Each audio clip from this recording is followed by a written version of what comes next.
ဖြစ်နေပါမယ်ရဲ့ကျွန်တော်ရဲဘော်တွေတက်တော့သုံးကတ်တော့ဟောကတာလွယ်ပြီးတော့နေရည်တွေပဲကြာလာအောင်ပဲတိတ်ထားပြီး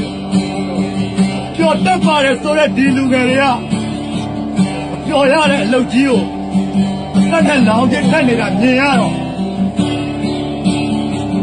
ငါတို့ဟာအခုချိန်မှာတော်လိုပဲကြက်ခံရမယ်ငါတို့ဟာတောင်းနေလိုပဲတီးခံရမယ်ငါတို့ဟာတပ်ပင်နေလိုပဲတီးကြံတော့စိမ့်လိုက်ရမယ်ငါတို့ဟာစားရည်ပေါက်နေလိုပဲတိတ်တိတ်တော့ကြီးနေရမယ်ဟုတ်လား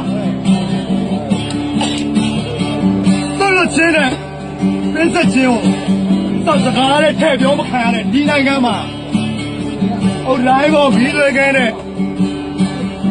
ဘယ်လိုမရအောင်လားလို့ခြာရင်းရလဲတော်လာရေးပဲမလားသူတို့မလွမ်းတော့ပါဘူးသူ့မှာကျွန်တော်တို့မလွမ်းတော့ပါဘူးပြောရမှာပဲမတက်အောင်ကျွန်တော်ကြိုးစားပါရှင်သာဖို့ကြိုးစားရလို့ပါကျွန်တော်တို့ပြောနေတယ်အမေ